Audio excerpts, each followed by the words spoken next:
Cette émission s'adresse à un public averti. Doc Mayou et José Arsenault. Au réseau Cogeco, vous écoutez Doc Mayou et José. Avec le Doc et José Arsenault. Bonjour et bienvenue dans l'émission Le Doc Mayou et José. Bonjour, Doc. Madame José, bon matin. C'est pas ce que j'ai entendu. J'ai dit Non. nous deux, là. On attire toutes sortes de commentaires. Ah oui? La semaine dernière, je vous disais qu'il y en avait qui avaient parti des rumeurs que j'étais en amour avec vous. Oh! Et là, ben après notre semaine, notre début de semaine quand même assez spectaculaire, et même la semaine passée où on dirait qu'on s'astine tous les jours.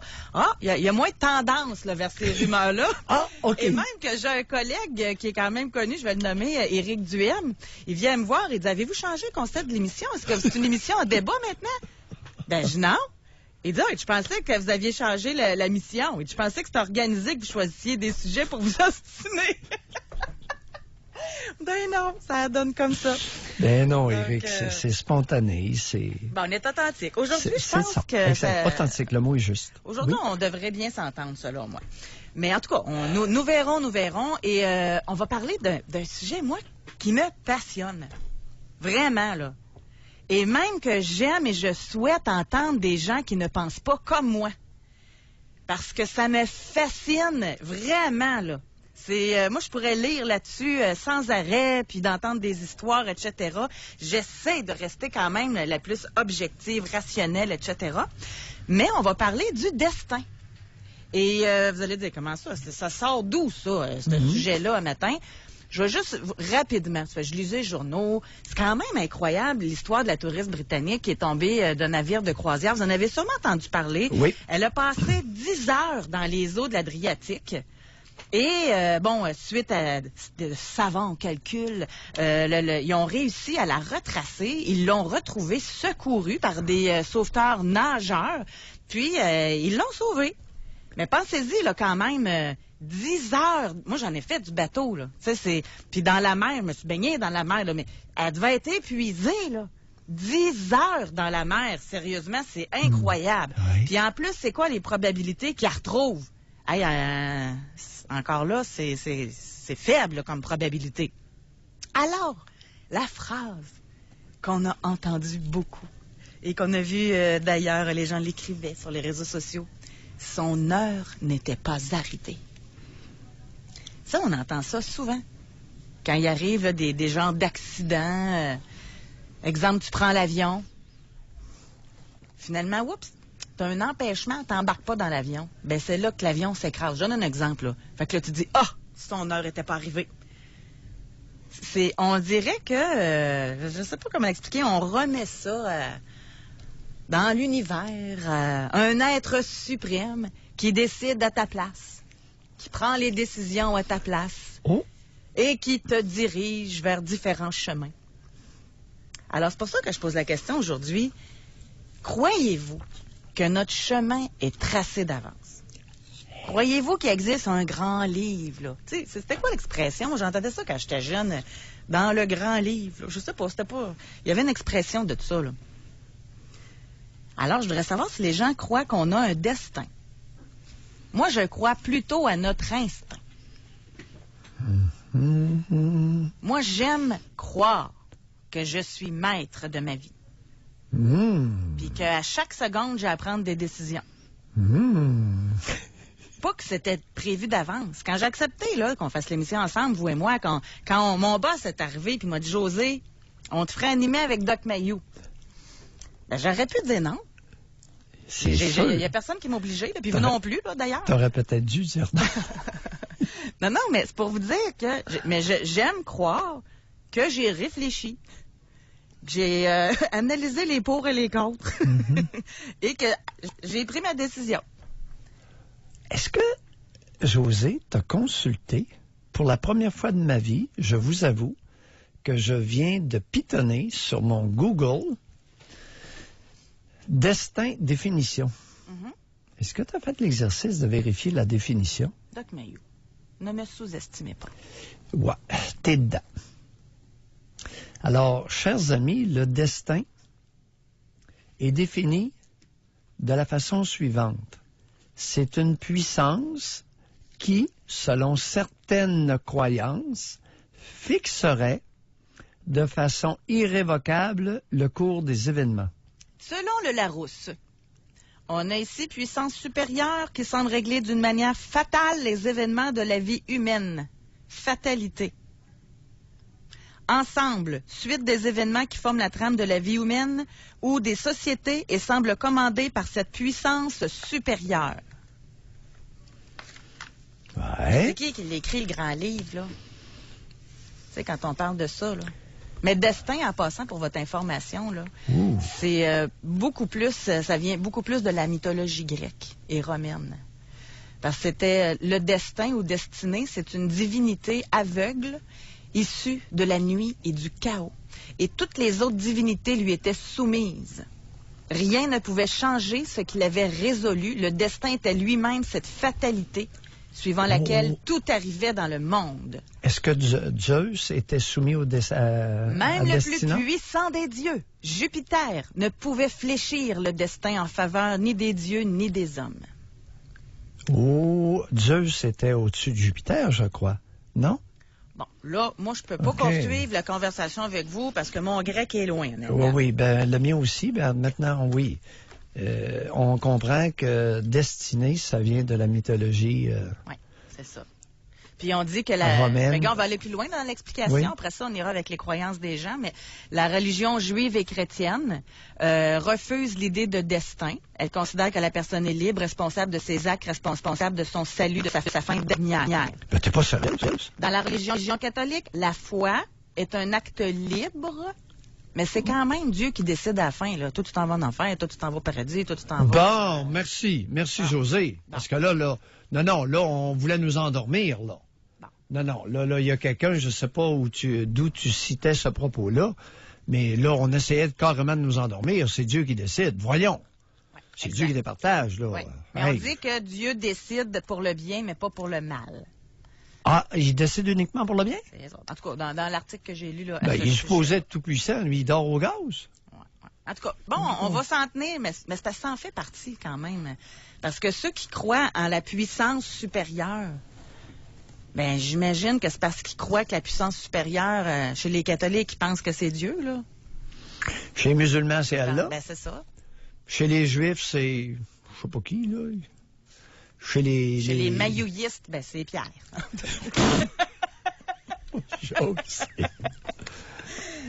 Mais en tout cas, tout ça... Éric a raison. Éric, José cherche le trouble.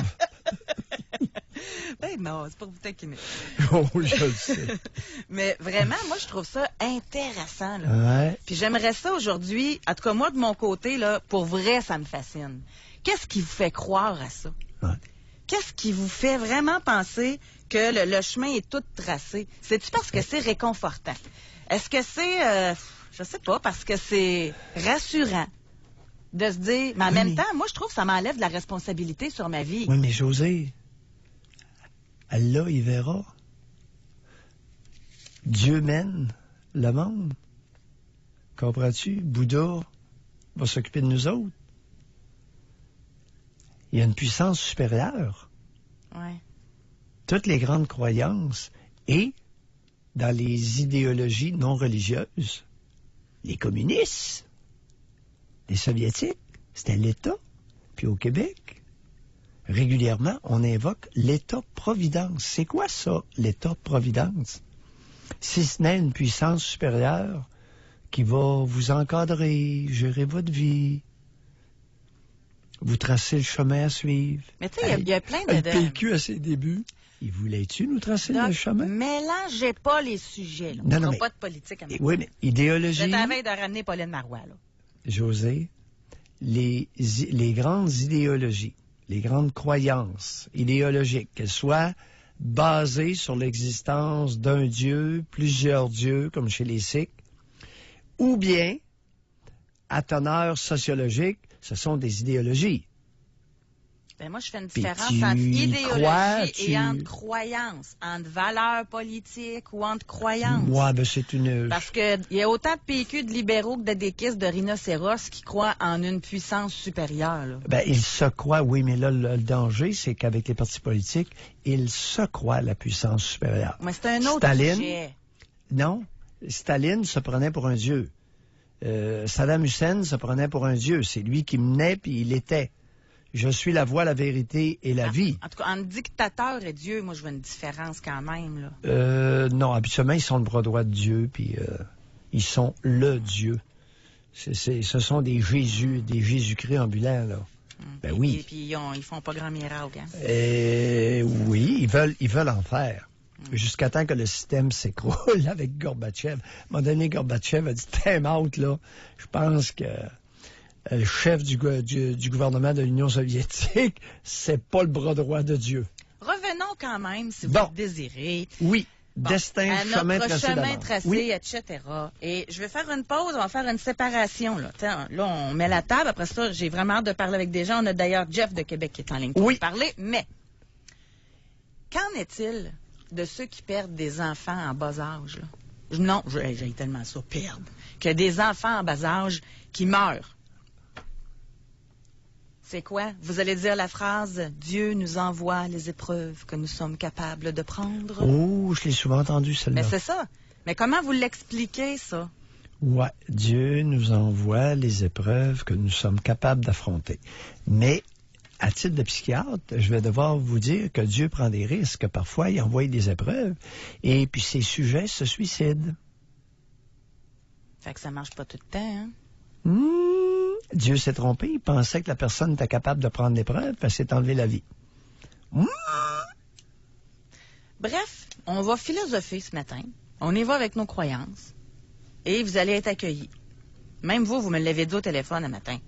Vous allez dire, ah, José, je vais être en mode écoute. Mais vous avez... Moi, j'aime ça quand vous parlez quand même, mais respectueusement, avec un sujet comme ça, surtout. Puis on va côtoyer la science. Oui. Parce que j'ai hâte aussi que vous nous parliez... Je ne vais pas trop le dire, je vais garder le suspense. OK. Garde-le. Oui, parce que vous m'avez expliqué de quoi qu'en médecine même, on utilise. En psychiatrie. En psychiatrie. OK, alors on va à la pause tout de suite. Trêve de bavardage. On revient tout de suite au retour avec vous. Et surtout nous expliquer pourquoi vous avez cette opinion-là, pourquoi cette croyance-là. Là. Il est arrivé quelque chose. Alors, est-ce que vous croyez que notre chemin est tracé d'avance? Pour rejoindre l'équipe du FM 93, composez le 670-9330.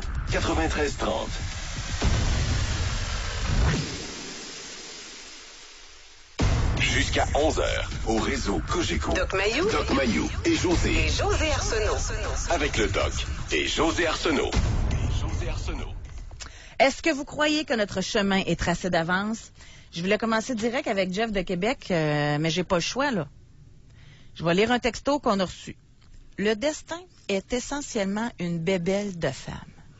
Jamais un homme débute une conversation avec cette niaiserie-là. Moi, je connais des hommes qui pensent que ça existe un chemin tracé d'avance. Puis je serai pas méprisante envers eux autres. On va parler avec Jeff. Bonjour. Monsieur, bon matin. J'espère que tout se passe bien. Pour le moment, le premier intervenant, on va casser la glace. C'est bon, ça, merci. Allez-y, Jeff. Le commentaire qui vient d'être lu risque d'allumer une explosion. Allons-y, Ouais. Jeff, on vous écoute. Je suis pas vraiment d'accord avec le commentaire précédent. Ah, parce que vous commencez bien, effectivement. Ben non, faut... capable. Il est important de flatter le minou dans le sens du poil, pas rebrousse-poil. Écoute, le mariage, c'est pas une bebelle de femme. Il y a des hommes qui veulent se marier. Le destin, c'est pas une bebelle de femme. Il y a des hommes qui croient au destin. Ben oui. C'est certain. Moi, je crois que c'est surtout un outil pour se déresponsabiliser des décisions qu'on prend.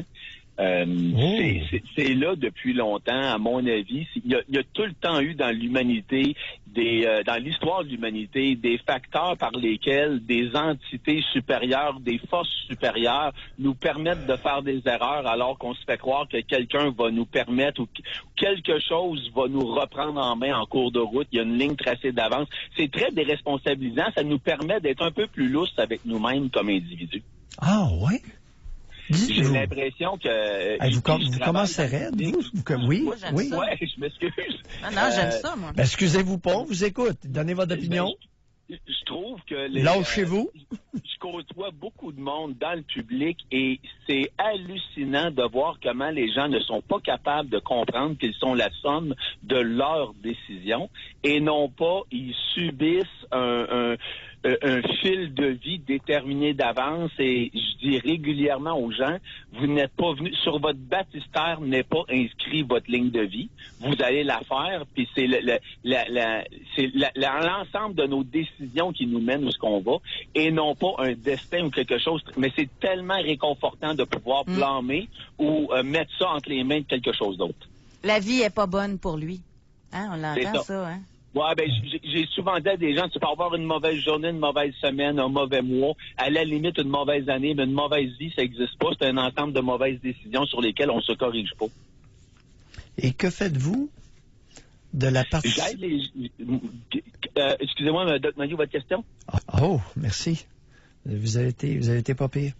Que faites-vous de la participation de l'inconscient qui influence beaucoup de prises de décision?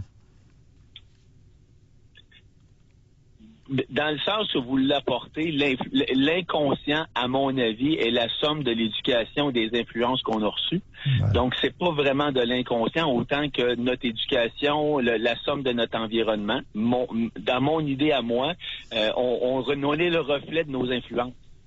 Oui. Donc, je ne crois pas que les gens, là, avoir été moi-même, moi je suis québécois, canadien, français, né ici au Québec, mais m'avoir été transplanté dans une terre étrangère, j'aurais probablement adopté les us et coutumes locales et les croyances locales. Je pense qu'on est la somme de nos influences et ce qu'on reçoit comme information, ce qu'on reçoit comme enseignement de la part d'autres êtres humains et non pas de la part de la Sainte Trinité, la divinité, le destin ou quoi que ce soit de mystique qui nous permet de mettre les responsabilités entre les mains de quelque chose d'autre.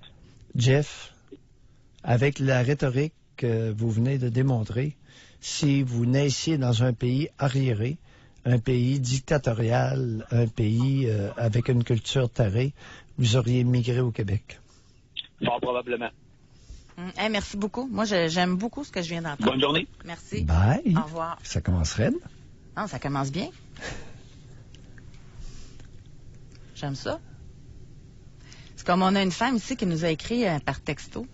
Elle dit, puis ça, je suis certaine que les gens vont se reconnaître, là. Lorsque j'exprimais à des proches ma déception d'un échec, on m'a dit que je n'étais pas due. Quelle insulte! Je l'ai tellement mal prise, moi qui n'adopte aucune pensée magique. En l'espace de quelques mois, j'ai réussi là où j'avais échoué. Elle n'était pas due pour un succès. Non, mais on l'entend. Devrait-on lire? T'étais pas due. T'étais pas due pour... T'as eu un échec parce que tu n'étais pas due pour un succès. Si on complète les 3 points, c'est ça que ça veut dire. Est-ce que je comprends bien? Ou dans le grand livre, c'était pas le moment pour toi de vivre ça. Aucune pensée magique. C'est quoi cette histoire-là? Ouais, c'est bien beau d'alléguer la pensée magique. C'est quoi la pensée magique? Puissante réflexion à faire dans notre nation concernant ce concept. Pensée magique. Mais d'ailleurs, ça va nous amener à ce que je voulais que vous nous racontiez, là. Oui. Parce que ça en fait partie un peu, là. Ouais. Expliquez-nous comment ça se passe en psychiatrie. Alors, en Amérique du Nord, on vient de découvrir depuis 6 ans quelque chose qui est très interpellant et qui n'est pas encore expliqué. L'effet placebo. Puis probablement que c'est près de la pensée magique. Mais j'irai pas trop vite, pas trop loin. On n'est pas rendu là dans la connaissance intime de notre coco. On a découvert, objectivement, quelque chose il y a à peu près 6-7 ans. Les compagnies pharmaceutiques, les vendeurs de pilules, font beaucoup d'expérimentations, d'essais cliniques sur les antidépresseurs parce qu'il y a du cash. À partir du moment où tu as au moins 400 000 Québécoises qui bouffent des antidépresseurs, ça commence à 10 prescriptions par année, 10-12 prescriptions par année, ça commence à faire de la pilule. Là, on parle de millions de comprimés. C'est assez pour faire rouler une couple de compagnies. On est d'accord là-dessus? Oui. Bon. Ceci étant dit, il y a 6-7 ans, avant, il y a 20 ans. Les compagnies pharmaceutiques prenaient une pilule, un antidépresseur, et ils le testaient sur des groupes. Ils prenaient un groupe, et puis là, de personnes déprimées, 25 personnes déprimées, puis ils testaient la pilule. Là, ils s'apercevaient qu'il y avait eu 35% de personnes déprimées qui s'étaient améliorées. On lance le produit, gros marketing, le cash rentre, ça se vend assez cher. Maintenant, à un moment donné, il y a une couple de chercheurs qui ont dit, OK, on va prendre 50 patients déprimés. Le même genre de dépression. OK? Mais on va, au hasard, diviser le groupe de 50 en 2. Puis, à leur insu, et à l'insu, on va cacher à la personne qui va leur donner leur pilule, puis on va leur cacher à eux le produit actif, l'antidépresseur visé, et une pilule dans laquelle il n'y a rien. Même couleur, même forme, même grosseur, même poids, mais il n'y a rien dedans. C'est du sucre. OK. Et là, il y a plusieurs compagnies qui se sont senties obligées, évidemment, pour affirmer que le produit actif a un effet antidépresseur, de faire exactement la même méthodologie. Chers auditeurs, quelle ne fut pas la surprise de Mayou qui écoutait ça, qui voyait ça dérouler dans les présentations? Toujours le même chiffre qui revenait. 33% des 25 patients déprimés s'étaient améliorés avec une pilule de sucre. Une pilule de sucre. Autant que les déprimés de l'autre groupe. Donc, là, les compagnies pharmaceutiques ont été obligées de dire, pour que notre produit soit déclaré antidépresseur efficace, actif, les patients devront réagir au-delà de 38%. Mais dans les études à date qu'on m'a présentées, il n'y a pas un produit qui a dépassé 45%. En passant, c'est donc bien pas gros comme pourcentage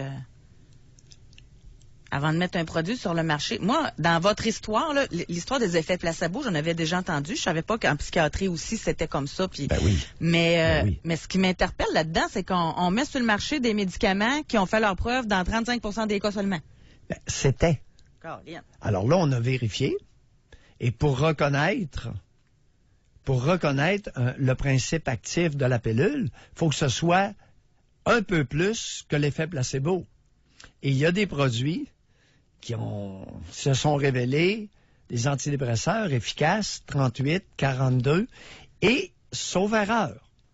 Je pense qu'on n'a pas dépassé un antidépresseur qui va agir chez les patients déprimés à plus de 45-48% des cas qui ont reçu le médicament actif. Mais sans savoir ce qu'ils prenaient et sans que celui qui donnait la pilule le sache. Moi, j'ai une histoire, c'est moins scientifique, là, vous allez me dire, mais elle est drôle. Puis je l'avais déjà raconté dans l'émission aussi, puis je l'avais lu, puis je n'avais déjà parlé, fait que ça m'a toujours resté en tête. À un moment donné, ils ont voulu comme faire un test aussi avec des gens, OK, party de bureau de Noël. 2 salles. Il y avait du punch dans les 2 salles. Dans une salle, il y avait du punch alcoolisé. Dans l'autre salle, punch juste aux fruits, pas d'alcool. Okay. On a dit à tout le monde, faites attention, le punch est fort. Il est traître, comme on dit. Ben, les 2 salles se sont ramassées pactées. T'es pas sérieuse? Oui, je l'avais lu, ça. Ça m'avait totalement marqué, cette histoire-là. Fait que comme quoi, le cerveau, je sais pas, on se fait influencer... je sais pas, c'est quand même particulier, mais un peu, ce qui me fait penser, et là, c'est moi qui va choquer, normalement, c'est vous, là, mais c'est le même principe que la prière. Quand tu pries, c'est un peu un effet placebo, moi, je pense. Tu remets ça dans les mains d'un être supérieur, puis quand ta prière est exaucée, tu dis, ben c'est à cause de lui. Mais le nombre de prières qui ont été faites puis que personne n'a été exaucé, ça, on fait pas les statistiques de ça, là. Tu sais, à un moment donné, là, à Sainte-Anne-de-Beaupré, là, ça, c'est des vieilles histoires, là. Il y a des gens, là, ils arrivaient avec leur béquille, ils ressortaient de là, pas de béquille. Non, mais c'est vrai, c'est des histoires qu'on se faisait raconter. C'était les miracles de la bonne Sainte-Anne. Ben, comment on explique ça?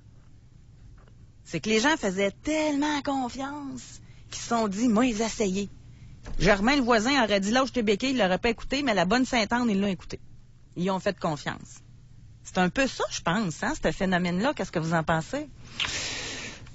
Est-ce que je peux vous raconter une anecdote, une histoire personnelle qui m'est arrivée sur le plan professionnel, mais avec une de mes patientes il y a longtemps, j'arrive, elle était en chaise roulante à l'urgence. Et je lui demande, gentiment, en l'écoutant, une jeune femme qui était connue pour souffrir d'une forme de paralysie cérébrale. J'ai demandé, est-ce que tu peux marcher? Elle me regarde, se lève debout et se sac par terre. Tombe par terre. Je la regarde à terre. Puis je lui dis, je me lève debout. Je lui dis, je vais revenir te voir quand tu seras assis dans ton fauteuil.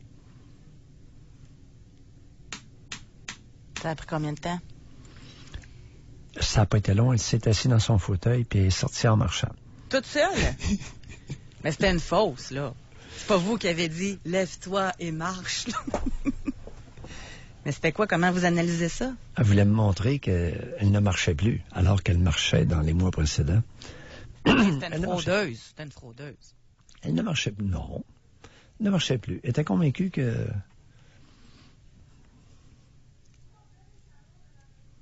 Alors, le cerveau humain, et malheureusement, cette jeune femme-là se fera trancher la gorge tout près de l'hôpital Saint-Joseph par un détenu en congé temporaire qui s'est présenté chez elle, qu'elle connaissait, qui voulait avoir des relations sexuelles, elle n'a pas voulu.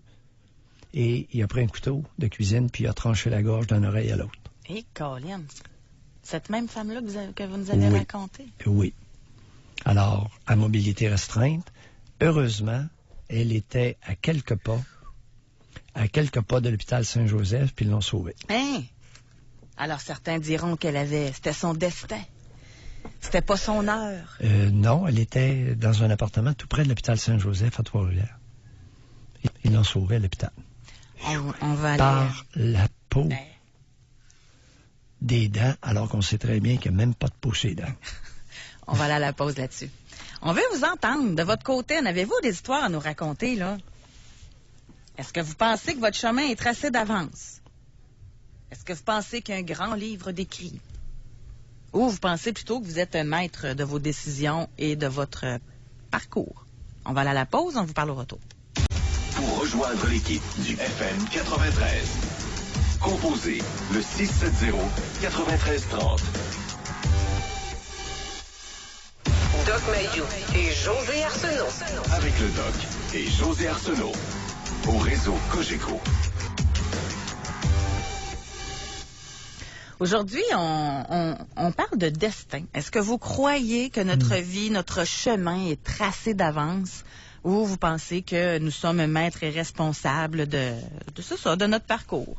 Et je vais... vous vouliez rajouter quelque chose avant qu'on poursuive? Dans la vignette clinique que j'ai décrite tout à l'heure, avant la pause, il y a un détail. La cliente que j'avais vue à l'urgence, je me rappelle très bien, un petit cubicule à l'urgence, ne marchait plus depuis qu'elle était apparue à un téléthon télédiffusé où on recueillait des fonds pour la paralysie cérébrale et elle était dans les premières rangées en chaise roulante pour le téléthon et avait cessé de marcher. Alors, elle portait pour marcher, elle boitait, elle avait certains appareils de soutien aux jambes, mais marchait facilement et très bien. Et elle avait cessé de marcher immédiatement. Elle elle n'a pas marché après le Téléthon. Alors, c'est simplement ça que je voulais dire. Alors, le psychisme est très particulier. Ça aussi, on va amener une autre dimension là, grâce à une auditrice Sylvie qui nous a écrit. Et là-dessus, je vais vous donner raison que c'est plus féminin que masculin. Sur le destin, non. Mais sur la madame, sur Sylvie, ce qu'elle dit, ça, c'est plus féminin. José? Oui, Doc. Au lieu de s'ostiner, là, oui. On fait-tu un sondage Spring, Benjamin? Il était pas prêt, là. OK. Spring.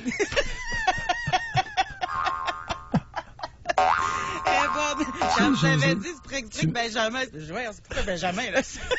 Tu m'influences. Écoutez, est-ce qu'on pourrait poser sondage Spring? C'est une excellente idée. Bon. Okay. Croyez-vous au destin? Benjamin, là. Croyez-vous au destin? Homme, femme, âge? Oui, non. That's it. OK, c'est parti, mes amis. Bon, on va arrêter de niaiser avec ça. Alors, par texto, au 25-226, croyez-vous au destin? Aussi simple que ça, là. Pas besoin de vous justifier. Oui, non, 25. Votre âge, votre genre. Tout simplement. FH, âge, oui, non. OK, ça va aller super vite. Je veux un record de réponse pour que on ait une réponse pertinente, là. S'il y en a juste 13, on ne pourra pas arriver à une conclusion. Moi, j'en veux 100 minimum, là. Parce que là, quand je m'astine avec Doc Mayou, il faut que ça vale la peine. Là. Alors, il faut que ce soit appuyé sur quelque chose. Alors, revenons à notre mouton. Plus féminin que masculin. Alors, Sylvie dit... Oui. J'ai fait faire ma numérologie à 25 ans, écrite sur papier. Je suis rendue à 51 ans et je peux te dire que tout s'est passé exactement comme c'était écrit. Je crois que nous avons une route de tracé, mais le chemin sera plus ou moins difficile selon les décisions prises. Je n'y pense pas à chaque fois, évidemment, mais ma vie a fait que je n'ai pas eu le choix de me rendre à l'évidence. Bon. Sylvie, vous faites partie d'un contingent important de croyeuses à des gugus. Les Anglais, j'ai une expression anglaise. Malheureusement, peut-être que tu vas pouvoir m'aider ou les auditeurs vont pouvoir m'aider là-dessus. En anglais, ils utilisent l'expression « self-fulfilling prophecy ». Je prophétise et je réalise la prophétie à mon insu. Ouais. Self-fulfilling prophecy, c'est le plus bel exemple de ce que Sylvie vient de décrire. Elle se fait faire sa numérologie par écrit et 25 ans plus tard, réalise que ça s'est réalisé à la lettre. Excusez, chers auditeurs, la redondance, là, mais elle s'aperçoit, elle constate que tout ce qui était écrit, c'est avéré, c'est réalisé. Mais souvent, les gens, en français, là, oui. Les gens adaptent leur vécu à la prophétie. C'est un peu ça que vous voulez dire. Ben oui. En anglais, ils ont une expression. C'est quoi notre expression, nous autres, les francophones? Self-fulfilling prophecy. Les Anglais savent ça depuis très longtemps. Ils ont une expression consacrée. Tu prophétises pas quelque chose. Moi, ça aurait été dramatique. Parce que tu vas le réaliser à ton insu. Il y a déjà une médium qui m'avait dit que j'allais tomber enceinte de jumeaux puis qu'il y en a un qui allait mourir à la naissance. Peux-tu vous dire que... C'est très grave, ça, faire des affirmations comme ça aux gens. Là. Parce qu'il y a un pourcentage d'êtres humains qui vont, à leur insu, réaliser ce qui a été prophétisé. Mon rôle... Ah, c'est bon, ça. Excusez-moi. Oui, vas-y. C'est un homme. Il dit, j'ai toujours dit que j'avais une bonne étoile. C'est un peu ça aussi. Ouais. Il dit, ajoutons à cela une bonne synchronicité des événements dans mes rencontres sociales et professionnelles. Ouais. Ouais, là, il invoque la synchronicité, là. Il y a des individus qui sont plus chanceux que d'autres, effectivement. Alors, la bonne étoile, un ange gardien, elle a ce qui roule beaucoup ces temps-ci, puis qui devient un peu agaçant, c'est les anges gardiens. Il y a puis les morts qui veillent sur les vivants. Quand est-ce qu'on va arrêter ces onneries-là? Hey! Mais je vais vous dire... Crois ce que tu veux, mais ton enfant, là, la grand-mère qui vient de mourir, elle veillera pas dessus. Il y a des maudites limites. On est en 2018. Non, ça fait là, je vais pogner... Ah oui, ça fait partie de notre sujet d'aujourd'hui. C'est juste qu'on l'élargit beaucoup, là, mais... Hey, les morts qui vont veiller, c'est rien. Le policier et la policière Fredericton qui ont été abattus par un casse. la chef de police, je l'ai entendu de mes oreilles, est allée affirmer dans son laïus en anglais, ils sont morts, ils vont veiller sur nous autres. Hey, la nouille! Si les morts veillent sur la sécurité des vivants, tes autres policiers, policières, ils vont se faire abattre comme des lapins. Imbécile! Mais on va rester à notre destin. OK, si vous passez. J'en reviens pas! C'est un autre sujet en soi, vous me tais, ça. là, vous me tais. Mais J'avais promis d'être tranquille. Mais je veux revenir à Homme, là, Oui. qui vient d'écrire, parce qu'il dit pas son nom, c'est marqué de Homme. Oui, oui. La synchronicité. On est dans nos histoires ce matin, là, mais moi, la synchronicité, en tout cas, il y a de cela quelques années. Je pars en voyage. Oui. Ma seule crainte que j'avais, Oui. c'est que j'arrivais à minuit dans une ville hyper dangereuse. Oui. Parce que moi, je suis habituée de voyager, sac à dos, etc. Mais là, de prendre le taxi jusqu'à ma destination, c'était mon seul stress que j'avais. Oui. Je rencontre pas des Québécois à l'aéroport de Chicago, jasais avec eux autres, puis ils me disent, une femme toute seule, parce que je voyageais seule, une femme toute seule dans cette grande ville-là, on a un chauffeur qui nous attend, on va aller t'emmener à ton hôtel. Hey, je me dis, tabarouette, c'est hot, là, la synchronicité. Mais savez-vous quoi? Il a fallu que je leur parle. Il a fallu que je sois ouverte d'esprit pour aller à des nouvelles rencontres. Il a fallu que je jase un peu. Il a fallu que je sois gentille. Il a fallu qu'ils me trouvent assez fine pour m'inviter avec leur chauffeur à venir me rencontrer. C'est pas juste de la magie, là. José, aurais-tu mis du tien? Ben, c'est ça, je veux dire. Non. Il n'y a pas juste de la magie là-dedans. Hey, as-tu réalisé la liste que tu viens d'énumérer de qualités qui prédisposent à la synchronicité? Quand je vais dans le Aïe, sud, aïe! souvent, là, je parle pas au Québécois, je fais semblant de parler en anglais plus, des fois pour être vraiment en vacances. Fait que si j'avais agi de même, là, j'aurais pas pu parler au Québécois. On résume. Belle, intelligente, ça, c'est vous qui le dites. beaucoup d'entre-gens. Mais c'est José. ça le point. Tu sais, des fois, la synchronicité, oui, il y a peut-être des hasards de la vie, mais si t'embarques pas là-dedans, si tu mets pas du tien, ça marchera pas plus. Synchronicité? Définition? Écoute, je savais pas ça. J'apprends avec les auditeurs. Je regarde. Définition. Dans la psychologie analytique développée par le psychiatre suisse Carl Gustav Jung, la synchronicité est l'occurrence simultanée d'au moins deux événements qui ne présentent pas de lien de causalité, mais dont l'association prend un sens pour la personne qui les perçoit. C'est important à la fin, hein? Oh! Intéressant. Donc, on va faire une pause. Au retour, on va parler avec Lisette de Trois-Rivières. On veut savoir si vous croyez que votre chemin est tracé d'avance. Pour rejoindre l'équipe du FM 93, composez le 670-9330.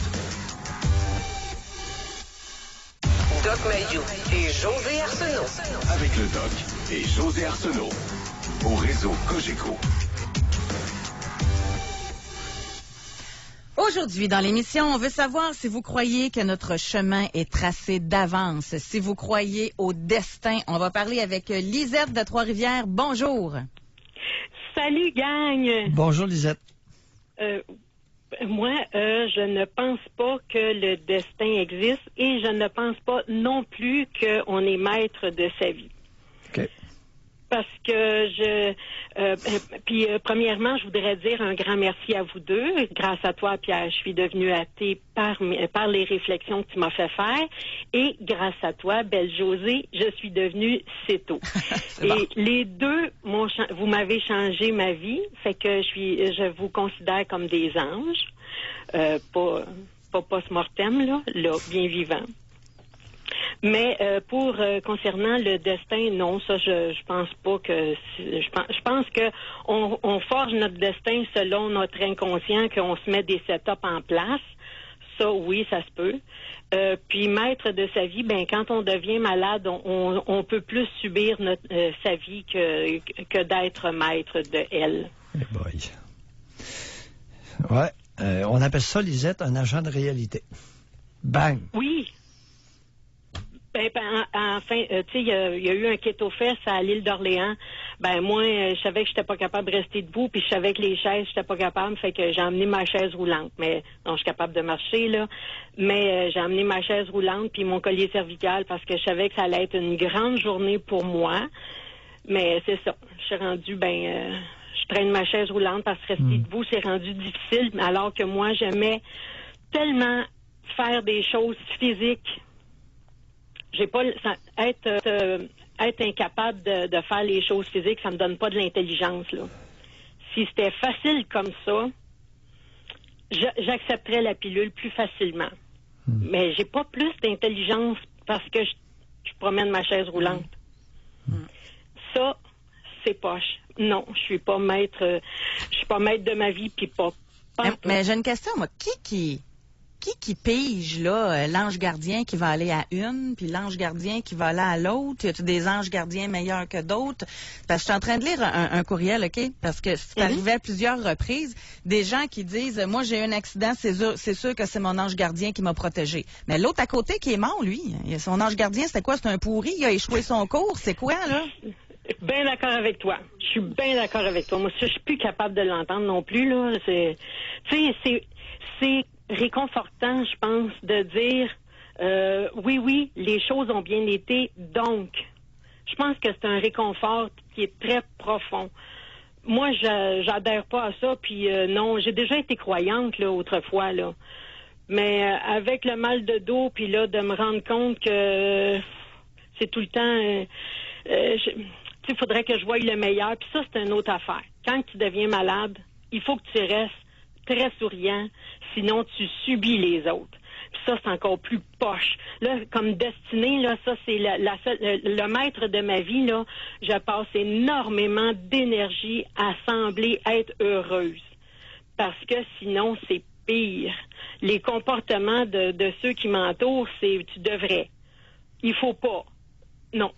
J'ai plus de place à être moi. Tu devrais t'accrocher, je l'ai entendu souvent dans ma clientèle. Tu devrais t'accrocher, ils se font dire ça.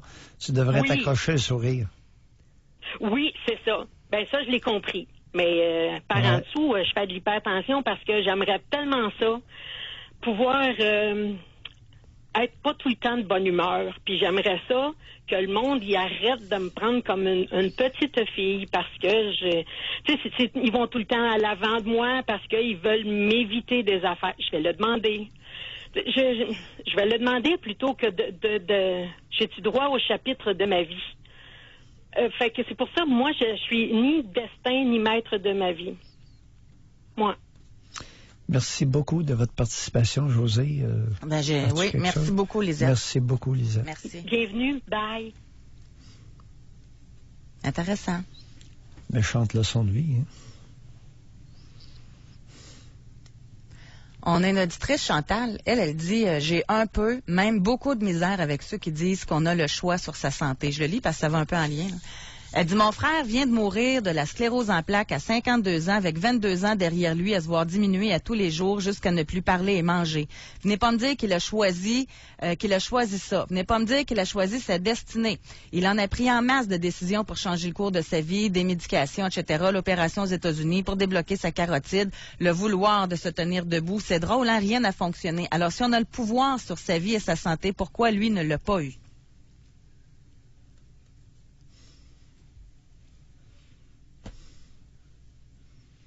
Ouais. Mais il y a des éléments qui sont hors contrôle. Puis il y en a qu'on peut avoir quand on prend une décision, là. Quand on a, moi j'appelle ça la croisée des chemins, là. Tu peux virer à gauche, tu peux virer à droite, là. Ça nous appartient.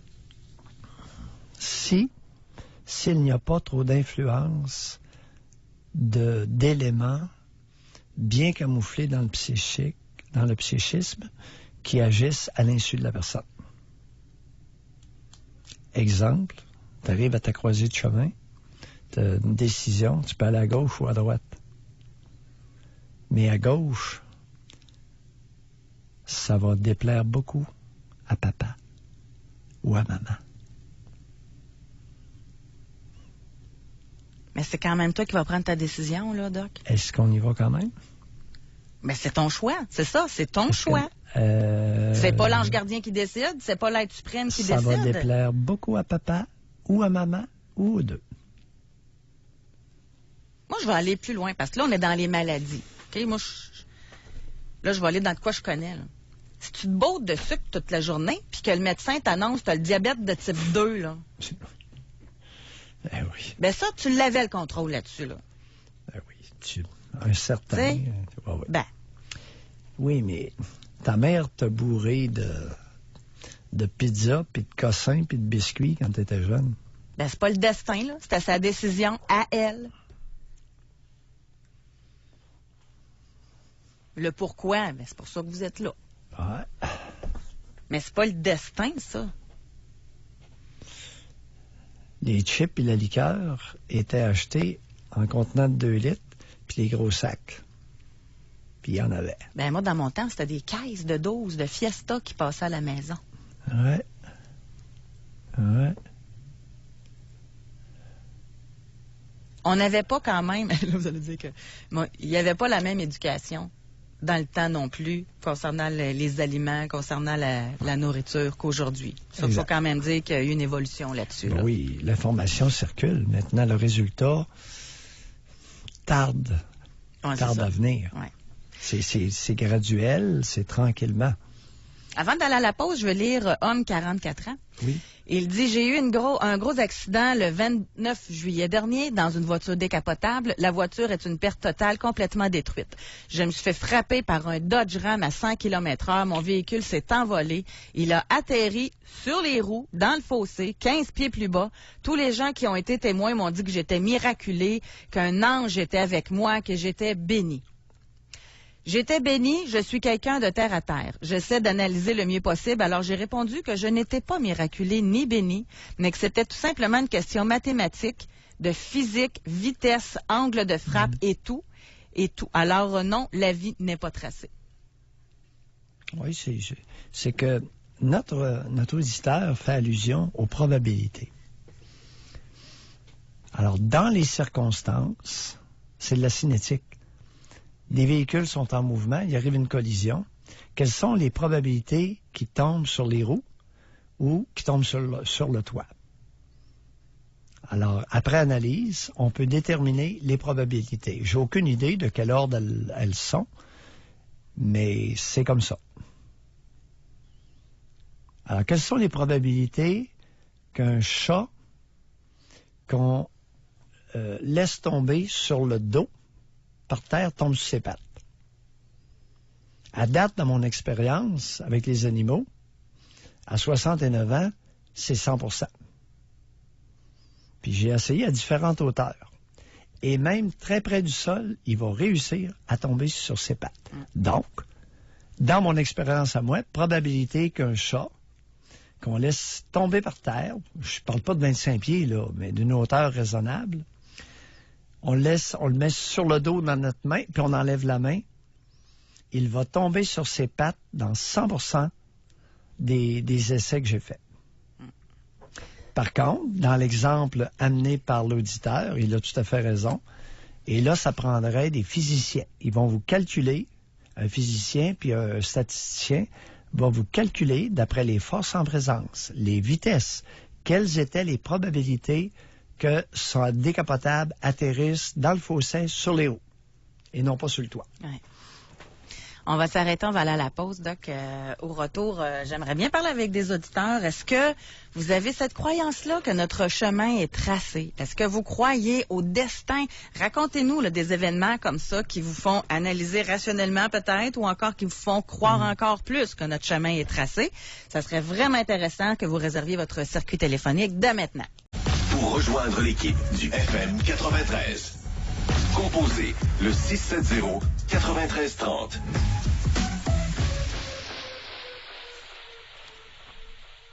Doc Mayou et José. Avec Doc Mayou et José Arsenault. Au réseau Cogeco. On dit que la notion de destin s'oppose à celle de libre arbitre. Moi, j'aime mieux croire à ça, le libre arbitre. Et pour d'autres, c'est plus rassurant de croire que notre chemin est tracé, notre destin dans le grand livre, ça dit que ça va se passer comme ça. Notre heure est écrite dans le grand livre. Vous, de votre côté, que croyez-vous?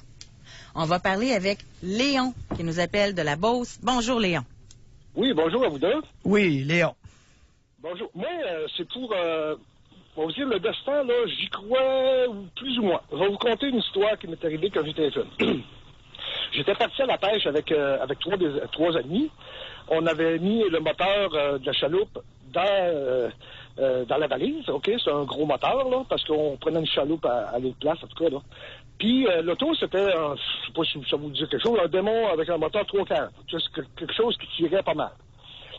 En revenant, moi, j'étais assis en arrière du côté du conducteur, OK? Ouais. En revenant, disons que le conducteur, il avait pris quelques bières, puis la musique était forte dans l'auto, puis il a clenché en descendant une côte.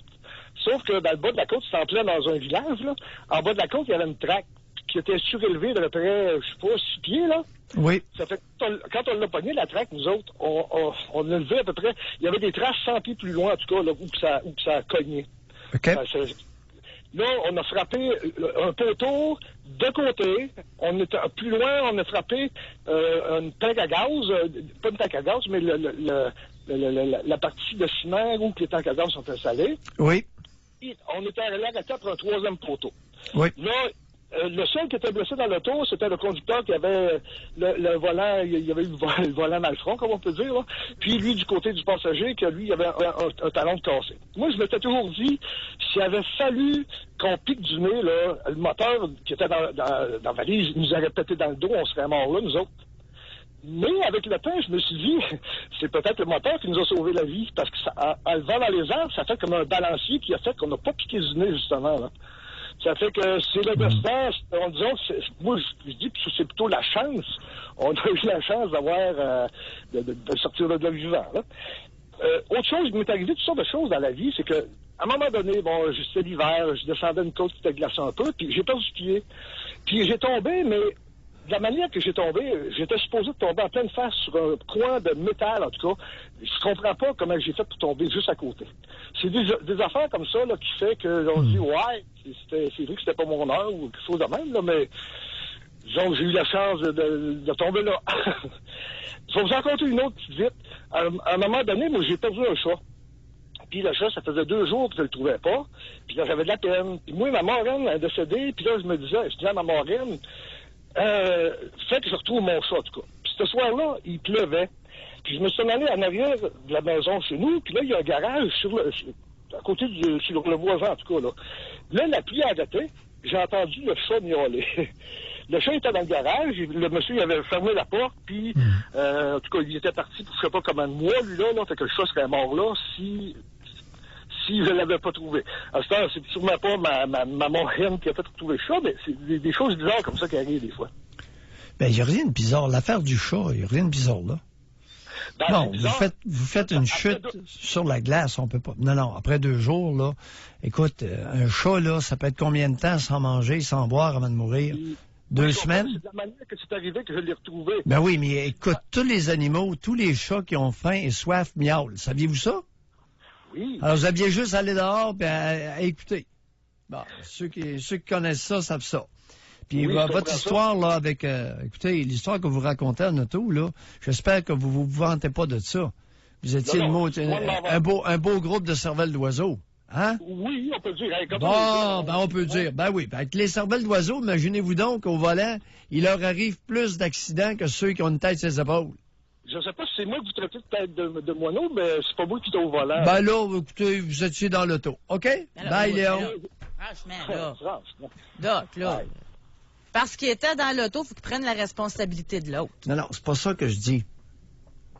Je vous écoute. Étiez-vous d'accord avec le fait que le conducteur prenne de la bière au volant? Hey, Doc Mayou, ça fait 40 ans de ça, là. Des cervelles d'oiseaux, il y a 40 ans, il y en avait, puis il y en a encore aujourd'hui. Il y en a encore aujourd'hui. Mais il y a des fois, là, je trouve que vous avez une cervelle de moineau, des fois aussi, de parler franchement, des commentaires de même. Hey, c'est pas moi qui conduisais, là. Hey, c'est beau. Bye. Bye, Léon. C'est pas lui qui conduit. Le conducteur, il y a un message ici, là. Vous embarquez dans un auto, le conducteur prend de la boisson au volant. Vous débarquez. Vous dites, mon chum, ça, c'est correct. Ça. de tout temps. Alors, il y a 40 ans... Il faut juste faire attention, c'est que si tu es dans l'auto avec quelqu'un qui pogne une bulle au cerveau, qui se met à rouler 190, ben là, tu peux plus te débarquer, c'est plus de ta faute, là. Fait que faut juste faire attention. Vous étiez dans le char, c'est autant de votre faute. Fait que c'est... Non, c'est pas ça que je dis. Ma question, est-il intervenu ou cautionnait-il la prise d'alcool au volant dans le véhicule alors que lui aussi en prenait? De tout temps. C'était il y a 40 ans et c'est encore aujourd'hui.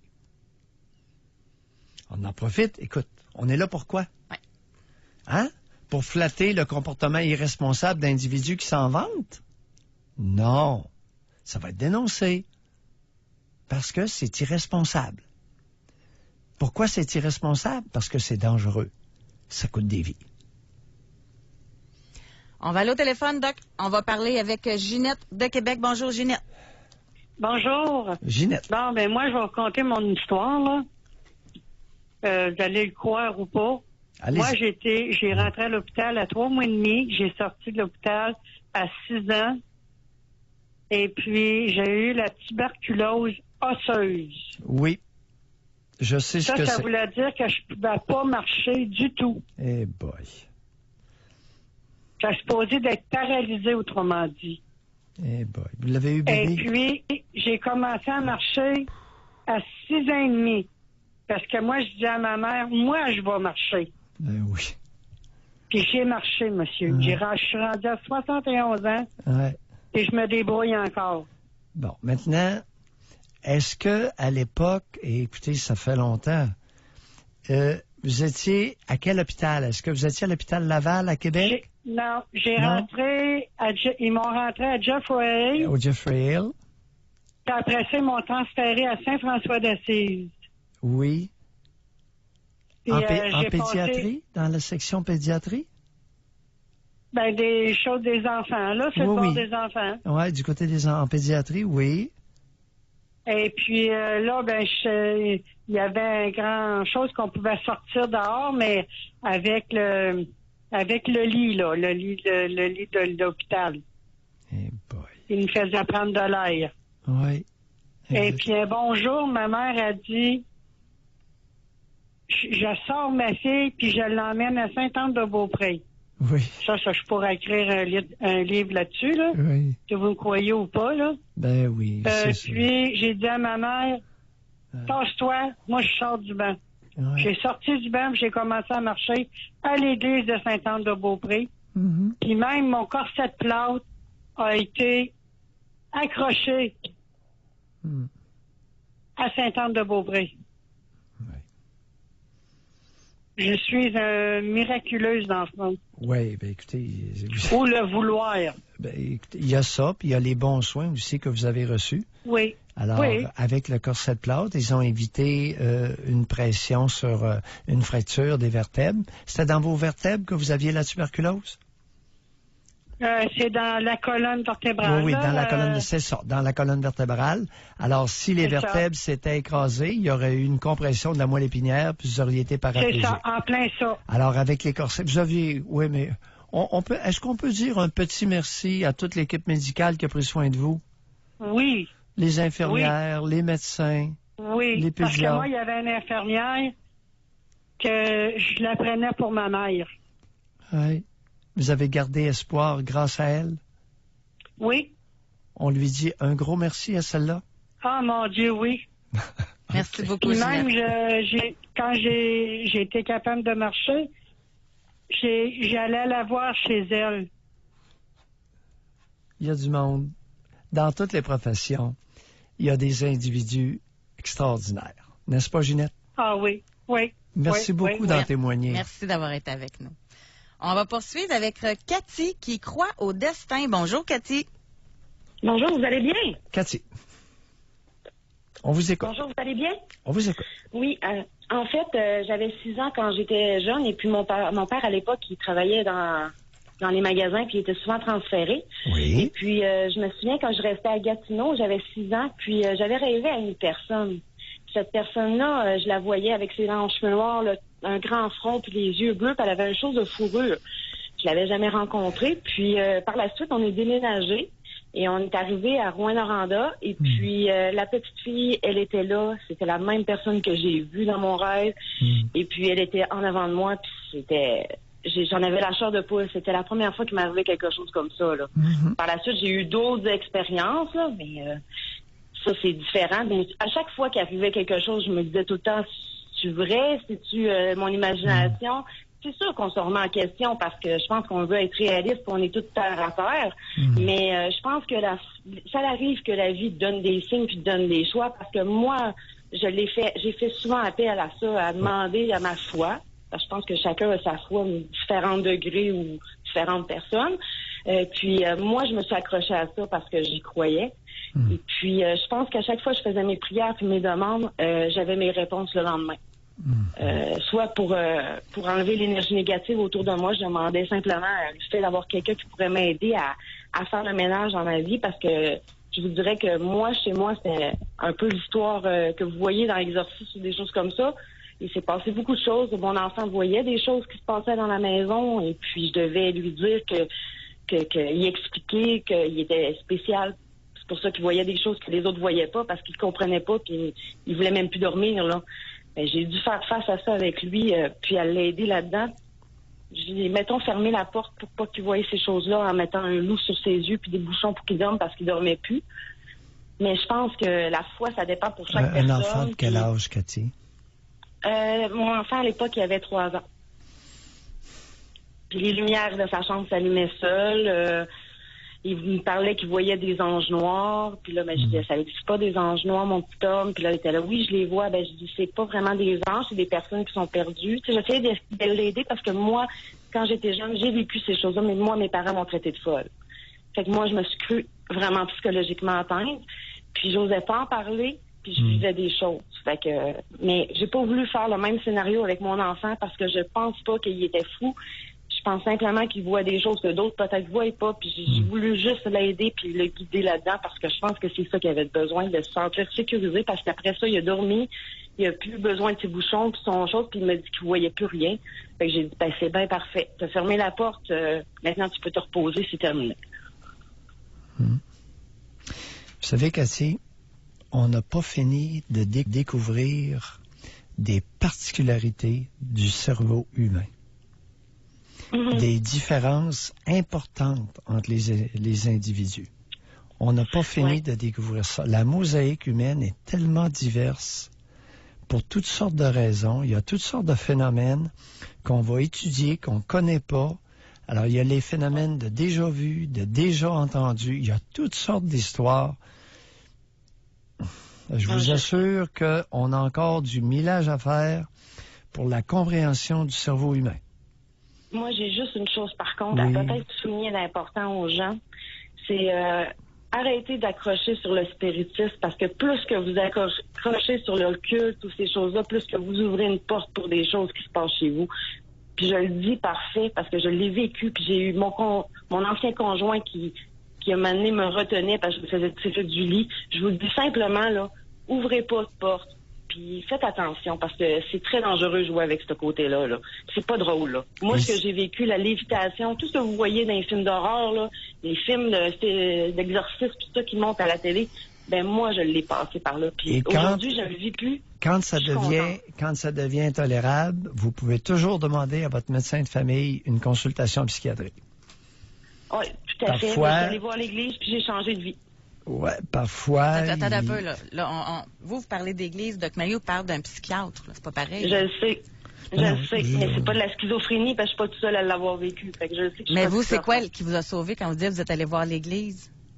Pourquoi? Qu'est-ce qui m'a sauvé? Ben, premièrement, je suis allée voir l'église pour parler du sujet. Premièrement, ils sont pas aidants du tout. Ils nous disent de pas axer là-dessus puis d'ouvrir sa foi en Jésus parce que Jésus a sauvé le monde. Et puis, sinon, c'est plutôt en ayant fait sortir... j'ai coupé les ponts avec mon ancien conjoint, puis je me suis rendu compte que lui vivait encore des choses et puis moi. Donc, j'ai tout simplement fermé la porte à ce que lui apportait chez moi en étant négatif, peut-être. Là. Il y a peut-être trop d'énergie négative qu'il y avait autour de lui, mais c'était rendu que ça m'affectait physiquement, puis ça affectait d'autres mondes qui venaient en visite chez moi puis qui capotaient. Fait que j'ai dit, à un moment donné, ça suffit. ça suffit, là, faut qu'on fasse du ménage, j'ai pas besoin de ça dans ma vie. Puis j'ai déménagé, je suis partie, j'ai pris mes enfants, puis on a pris une distance, on est parti en campagne, puis finalement, on est bien mieux comme ça. OK. Et là, vos enfants ont entre quel âge et quel âge? 10 et 12 ans. 10 et 12 ans. Et puis, ils vivent plus de choses comme ça, puis ils ne parlent plus de ces choses-là. Bon. Excellent. Merci beaucoup. Bye, Merci, Cathy. Merci à vous. Bye. Au revoir. On va aller à la pause tout de suite. On revient avec Georges. Pour rejoindre l'équipe du FM 93, composez le 670-9330. Doc Mayou et José Arsenault. Le Doc Mayou et José, c'est le Doc et José. Au réseau Cogeco. Croyez-vous que notre chemin est tracé d'avance? Nous allons parler avec Georges de Québec. Bonjour, Georges. Bonjour à vous deux, comment ça va? Oui, Georges, on vous écoute. Bon, content de vous reparler. Ça fait longtemps que je ne vous avais pas écouté. Moi, je pense que... moi, je vous remarquez bien là, que je dis pas que j'ai la science infuse, mais je pense qu'à quelque part, dans notre vie, on a tous un karma. Alors, si tu as passé ta vie à voler, à mentir, puis à être mythomane, et si tu fais des choses, si tu embarques dans le mal, ben, à un moment donné, ça te retombe sur le nez, comme on dit, crache en l'air, tombe sur le nez. Puis on peut en avoir, peut-être dans notre vie, on peut s'en rendre compte souvent de ça. Mais Georges, moi, je trouve ça injuste, là, pour ceux qui sont super gentils, sont fins, sont travaillants. Bang, leur petit gars se fait écraser en traversant la rue. Tu sais, ils vont se dire quoi, ça, j'ai pas été assez fin, faut que je vive cette épreuve-là. C'est ça que j'ai de la misère avec ça. Moi, j'ai l'impression que nous sommes tous tributaires de nos gestes. Ce qu'on fait de bon, ce qu'on fait de mauvais. Et puis que plus j'ai l'impression, on est capable. Mais ça, il faut encore faut-il avoir la chance d'avoir eu le bon exemple, d'avoir eu la bonne éducation dans notre jeunesse. Vous savez, quand vous parliez tout à l'heure de l'inconscient, c'est un petit peu ça, là. Si on a été barouetté quand on était plus jeune, puis si on n'a pas eu une bonne éducation, ben si on n'a pas eu la chance, il y a toujours le facteur chance là, d'avoir eu accès à. Comprenez-vous? Oui. Allô? Oui, on vous écoute. Alors, c'est approximativement mon commentaire sur ça. Et puis la foi, oubliez jamais que c'est un don de Dieu. La foi. Et puis moi, quand je vais à Sainte-Anne-de-Beaupré, j'aime beaucoup visiter la basilique quand il n'y a pas de monde, là. C'est une œuvre architecturale extraordinairement belle. Puis j'ai toujours été ébahi de voir en arrière le paquet de béquilles, de cannes, des gens qui ont été guéris miraculeusement. Alors, tu sais, c'est pas des jokes, ça, ce qu'il y a en arrière de la basilique de Sainte-Anne-de-Beaupré, là. Alors, moi, je voudrais avoir votre commentaire. Qu'est-ce que vous pensez de ça, Dr Mayou? Que je pense de quoi, là? Sur quoi vous De voulez... ce que je vous dis, que la foi, c'est un don de Dieu, mais quand on prend la peine de visiter la basilique, allez-y quand il n'y a pas de monde, quand c'est tranquille, là. Regarde, puis c'est vraiment... Au niveau œuvre artistique, alors, là, ça a été fait, là, c'est la minutie, comme on appelle. OK, je vais vous répondre par une question. Mais regardez en arrière, quand vous allez en arrière, moi, je regardais ça, puis quand j'y allais. Oui, je t'écoute. Oui. Vous dites que la foi, c'est un don de Dieu. Oui. De quoi vous parlez et comment le don se transmet? Le don se transmet par la connaissance, par la science, parce que inéluctablement, la religion et le monde scientifique, ça a toujours été accolé. Comprenez-vous? Ça a toujours fait partie de les plus grands savants du monde, même Einstein. Là, si vous avez lu l'histoire d'Einstein, Einstein, à la fin de sa vie, là, il regrettait tellement ce qu'il a fait qu'il allait à la messe à tous les jours. 7 jours sur 7, Albert Einstein allait à l'église, à la messe, après la monstruosité de ce qu'il a créé, là. Alors, ça vous donne-tu une idée que Einstein, c'était pas n'importe qui, puis c'était un catholique? Non, mais je vous suis pas, là. Vous m'avez perdu. Je vous écoute. Je vous écouterai. Je vous souhaite une belle journée parce que je suis occupé. Oui. Ben, allez-y, bonjour. merci beaucoup, oui, Georges. Vous êtes occupé. Georges est occupé. C'est correct. Bon, j'avais hâte de vous dévoiler le résultat de notre question Spring. Juste un point. Georges a été écouté comme il faut. Bon, ceci étant dit, oui. Alors, parce que y a un homme qui disait que c'était des affaires de bébelles de femmes, là, ces croyances-là. Oui. Et vous avez eu l'excellente idée de demander en question Spring, selon l'âge, le genre. Ce qui est très intéressant, c'est que c'est moitié-moitié hommes-femmes qui ont répondu. Alors, il y a eu 138 répondants. À la question, croyez-vous au destin? Chez les hommes, 14% y croient. et 86 % n'y croient pas. Chez les femmes, 42 % y croient et 58 % n'y croient pas. Alors, on peut quand même dire que les femmes, ce n'est pas la femme, comme dirait un psychiatre célèbre, et que les femmes ne sont pas un groupe homogène. C'est pas la majorité des femmes. Ouais. La majorité des femmes n'y croient pas. Mais les femmes y croient plus que les hommes. On peut en arriver à cette conclusion-là. OK. Ouais, ça va nous permettre, notre mini-sondage, s'il s'avère, révèle qu'il y a une tendance, mais c'est pas à citer avec parcimonie. 14 % des hommes, c'est intéressant, hein? Seulement 14 % des hommes croient au destin. C'est un peu plus d'1 sur 10. Mais 4 femmes sur 10 croient au destin. C'est pas effectivement, ce n'est pas la majorité. 58 %, près de 60 % des femmes ne croient pas au destin. C'est une bonne nouvelle, ça, ce matin. Parce que oui, il y a une légende urbaine qui veut que les histoires de destin soient une bebelle de femmes. Par contre, est-ce que c'est la même chose pour toutes ces femmes qui vont se faire tirer aux cartes du ciel, tarot, divination de l'avenir? Est-ce que... Là, on a bien focusé sur le destin. C'est la conduite de votre vie, là. C'est pas tout à fait comme aller...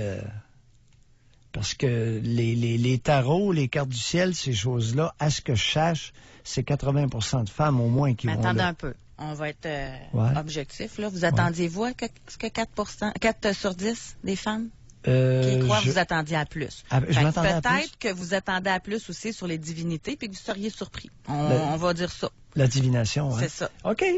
Non, c'est... Peut-être que ça évolue. Peut-être que... Il faut dire aussi que... Moi, je vais le dire carré, notre auditoire est biaisé, là. Tu sais, peut-être que dans la rue, là, en général, dans la population, que les femmes répondraient plus massivement. Mais les femmes qui vous écoutent depuis des années connaissent votre point de vue là-dessus, là.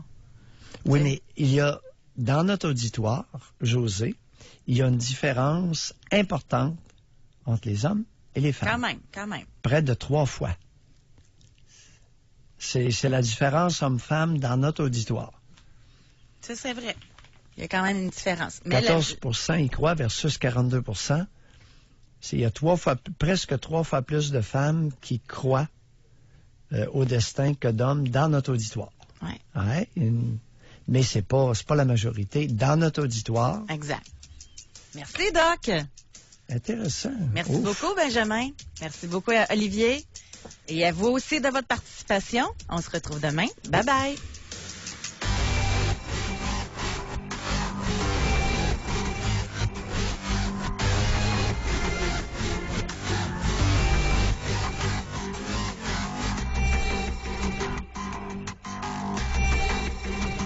Doc Mayou et José. Soyez là demain, 9h30, pour une autre édition du Doc Mayou et José. Au réseau Cogé.